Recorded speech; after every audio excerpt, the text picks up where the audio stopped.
भगत संत साधु और सोना और सजन पुरुष भद्र पुरुष टूट जोड़े 100 बार। जैसे सोने का आभूषण बना दिया, अलग अलग टुकड़े कर दिए, फिर उसको दोबारा आभूषण बनाया जाता, निशान भी नहीं रहता ये कौन था, वैसा ही बन जाता है।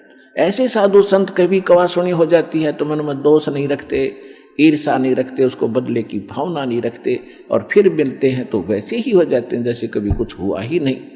और दुर्योधन दुर्जन था, एक धक दरार उसमें इतना क्रैक आ गया, वो मिटा नहीं, अपना नाश करा कर टिका, सर्वनाश कराया उसने। अब उसी आधार से उसने कहा कि दुशासन अब इसको नंगा कर सुबह में, हम तो अंधे हैं और अंधों की संतान है, हम कुछ देख थोड़े सकेंगे इसके अंग को, नंगा कर इसको आज। अब द्रौपदी, वहां कौन कौन विराजमान थे पुण्यात्मा, महाभारत पढ़ा करते आप, इसको बड़ा अनमोल ग्रंथ जान के, इसके अंदर जो इन पात्रों का जो गलत रोल था किसी का नहीं धरती पर हमने देखने नहीं मिला। भीष्म पितामह, द्रोणाचार्य और कर्ण, ये 3 ऐसे योद्धा थे जिससे सब कुछ कांपते थे। दुर्योधन भी कांपता था और वो सारे सभी कौरव कांपते थे। लेकिन उस सभा में वो सारे बैठे और विदुर भी विराजमान था, विदुर जो कौरव पांडवों का चाचा था। अब वहां पर जब उसको नंगा करने लगे, द्रौपदी ने सबसे पुकार की। पहले तो ये सोचा कि ऐसी गलती कैसे कर देंगे, सारी सभा में मुझे नंगा कैसे कर देंगे। भीष्म पितामह जैसे बैठे हैं दादाजी, और साथ में ये बैठे द्रोणाचार्य गुरुजी, और कर्ण जैसे महापुरुष अक्षत्रिय विराजमान है, ये कैसे गलती करेंगे। तो जब सबकी तरफ देखा, दुशासन ने उसका पल्ला पकड़ दिया नंगा करने के लिए। किसी ने भी यूं नहीं कहा तुम क्या कर रहे हो मूर्खो, ये क्या कर रहे हो, कैसा जुल्म कर रहे हो। अपने पति 5 पांडवों की तरफ देखा, क्योंकि वो हार चुके थे, वो बंध चुके थे, नीची गर्दन कर ली। अब द्रौपदी ने देखा कि तो सब फेल हो गए, तो जिसको तू आसरा मान बैठी थी, जिनको सहारा मान रही थी, ये तेरी मदद हेल्प करेंगे, तो ये तो फ्यूज हो गए सारे। तो यहां परमात्मा ने कहा कि उस समर्थ की रीढ़ छुपाई कुल कुटुंब तेराता। अब इन संसारिक लोगों से तू अपनी कल्याण चाहता है, इनसे मदद मांग रहा है, ये मदद नहीं कर सकेंगे। समय आने पर भगवान ही मदद करेगा।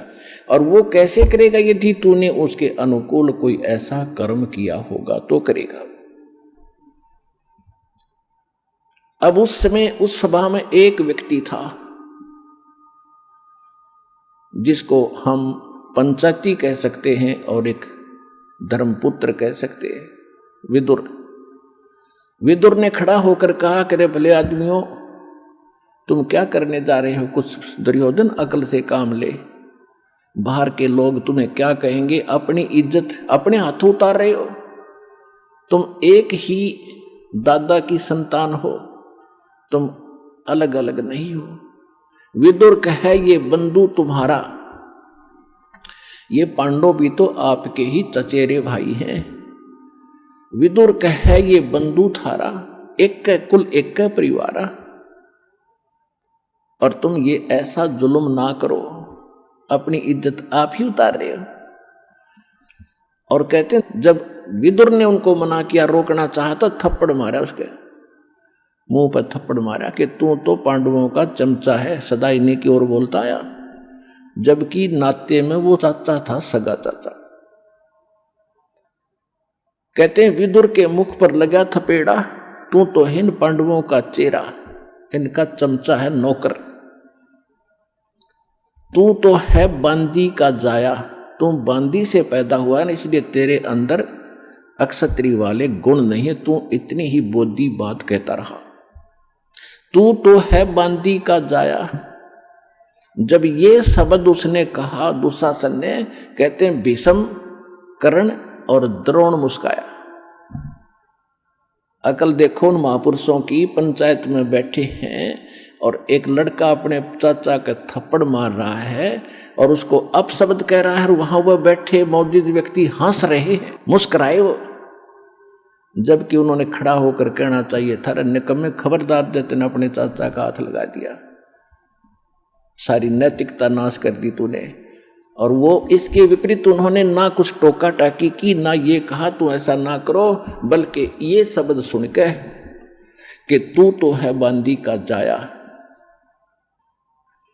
भीष्म, कर्ण और द्रोणाचार्य गुरु कहते मुस्काए, हंसे। और वहां एक था भक्त, एक था पंचायती। उस सभा में पंचायती के एक लक्षण और गुण होते हैं, सच्ची बात कहे, मुंह पे कहे, और उसकी नहीं चले तो उठ कर चला जाना चाहिए, वह बैठा नहीं रहना चाहिए उस सभा। तो विदुर वहां से उठ कर आ गया, वह रहा नहीं। या तो भीष्म, द्रोणाचार्य और कर्ण ने उनका विरोध करना चाहिए था, नहीं मानते तो सभा त्याग देनी चाहिए थी। वहां बैठे किस लिए थे? वो बुद्धिहीन, उस द्रौपदी को नंगा देखने के लिए बैठे थे वो दुष्ट व्यक्ति। और किस लिए बैठे थे? अब कहते हैं बंधे से बंधा मिले और छोटे कौन उपाय, कर बंदगी निर्बंध की वो पल में दे छुड़ाए। अब दुर्योधन के मलिन अन्न को खाकर भीष्म पितामह, द्रोणाचार्य और कर्ण वो दूषित मन के हो गए थे, वो बंध गए उसके लोक लाज में, किसका टुकड़ा खाते हम कैसे बोलेंगे। और विदुर ने खड़ा होकर कह दिया, और उधर से पांडव बंध गए कि हम हार चुके हैं, द्रौपदी को हम बोल नहीं सकते, वो भी बंधन में बंध गए, मर्यादा में।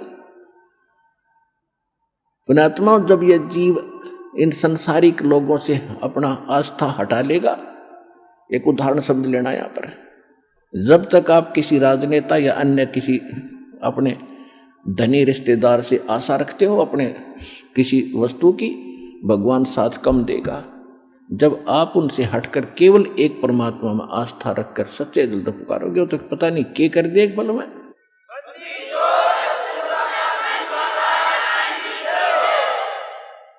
जब द्रौपदी ने देखा कि यहाँ कोई और साथी नहीं, तेरा मददगार नहीं है, तब सच्चे दिल से आत्मा रोई थी। ये भगवान आत्मा का साथी है, मन का साथी नहीं।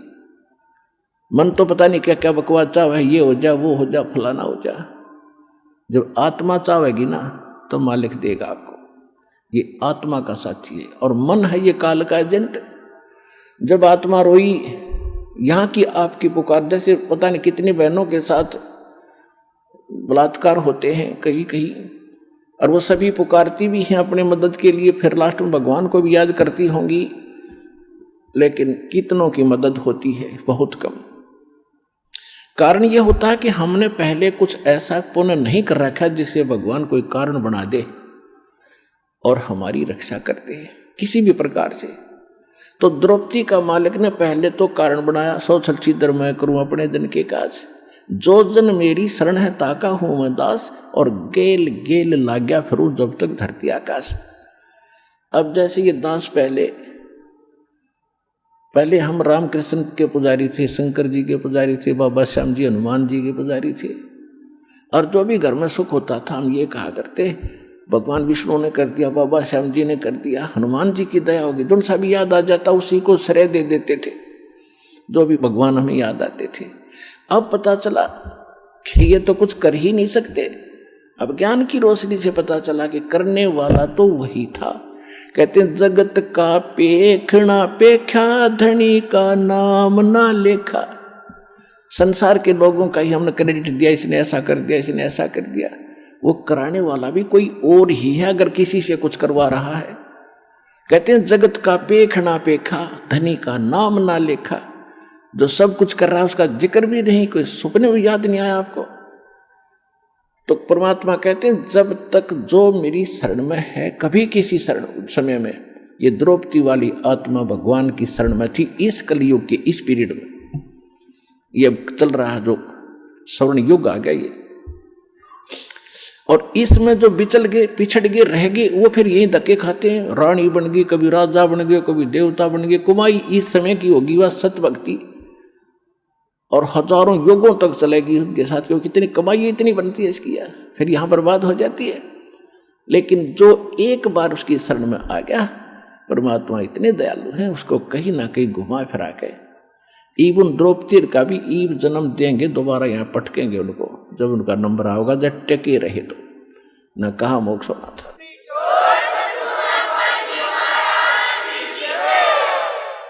तो कहने का बात यह है कि जब आत्मा ने रोई हृदय से मालिक को, तो इसकी पुकार जाती है धर्मराज के दरबार में। और यहां एक विधान बना रखा है, कोई ना कोई गुरु पहले अवश्य धारण करते थे, गुरु के बिन भक्ति नहीं करते थे।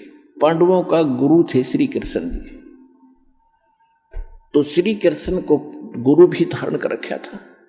अब इसकी पुकार गई वहां धर्मराज के दरबार में, उसकी खुल गई वहां सीढ़ी। उसने देखा धर्मराज ने कि देखो इस आत्मा पे आपत्ति आई है, मैं कोई रक्षा करा सकता हूं। उसने देखा कि इसने एक ऐसा दान कर रखा एक साधु संत को कपड़े का, इस तक पता नहीं कितना क्रेडिट दिया जा सकता है। तो वहां से रिफ्लेक्ट होकर के श्री कृष्ण में आई वो नो की नु पावर मालिक की। और कृष्ण जी तो अपनी पत्नी रुक्मणी के साथ शतरंज खेल रहा था, शतरंज का गेम खेल रहे थे महल में। जो ही उसने शतरंज डाली, उसमें बोलते हैं कच्चे 12 पक्के 18 पौ 12 जैसे भी उसके होते, तो 5 सेट डाले थे और बोलना था पौ 12 कच्चे 12 जैसे वो बोलते हैं खेलने में।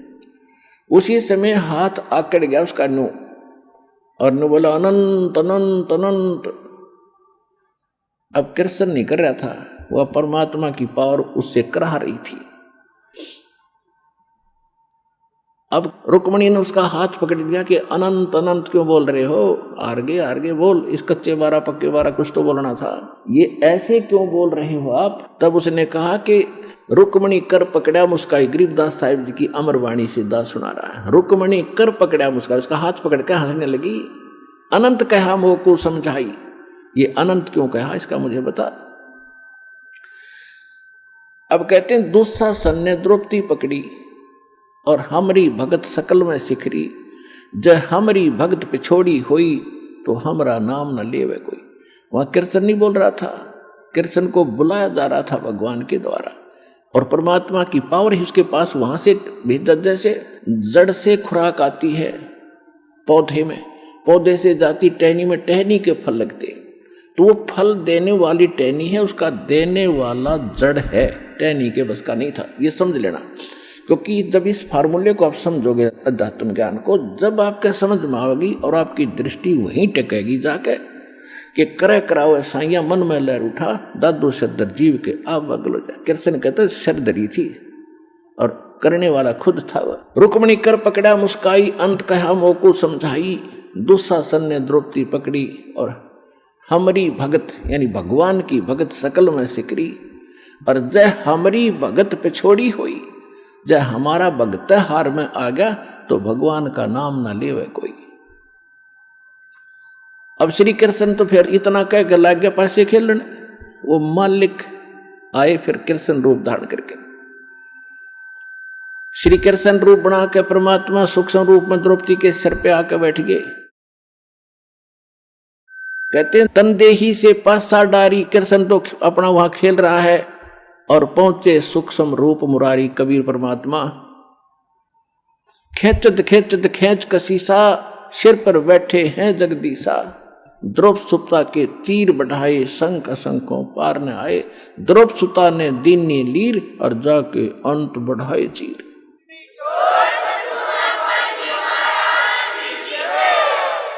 देते को हर देत है जहां तहां से आन, अनदेवा मांगत फिरो, फिर साहिब सुने ना का। फिर काफी समय के बाद जब श्री कृष्ण जी उनके घर आए, तब द्रौपदी ने पूछा कि हे भगवान, आपने मेरी ऐसे कौन सा मेरा शुभ कर्म आगे अड़ गया जिससे आपने मेरी इज्जत रखी। अब वो कृष्ण ने नहीं पता क्या हुआ, उसको तो बताया गया फिर कि आप ऐसे आए थे, मैंने आपको याद किया था, मेरी चीर हरण हो रहा था, आपने दया कर दी। तब श्री कृष्ण में भी को पिछले 3 लोग की ये कुछ शक्ति है, इनमें भी कुछ दिव्य दृष्टि होती है। इसने जब ध्यान मग्न होकर देखा कि कौन सा पुण्य इसको मिला, तब उसने बताया कि द्रौपदी, तूने एक बार जब तू कंवारी थी राजा द्रौपद के घर नहाने गई थी, और तूने एक साधु संत को एक बिलहाथ का एक छोटा सा टुकड़ा साड़ी का पाड़ के दिया था। उस महात्मा को दिए हुए फल, उस टुकड़े का फल आपको इतना मिल गया। ओए होए, जब उसको याद आया, रिमाइंड हुआ को, अच्छा ओहो, इतने महापुरुष थे वो सूरदास। तो कहती है कि एक लीर माने छोटे से टुकड़े के कारण मेरे हो गए चीर अपार, और जब मैं पहले जानती कि ऐसे समर्थ है ये, तो सब कुछ देती वार, कि उसको ना जाने के दान दे देती, इस महापुरुष को पता नहीं क्या समर्पण कर देती। तो पुण्यात्माओं, आज वो अवसर आ गया आपका, और जब ईब चूक गए, अब समर्पण होने का समय है मोक्ष प्राप्ति और यहाँ की सुख प्राप्ति के लिए। इसलिए आपको उदाहरण सुना।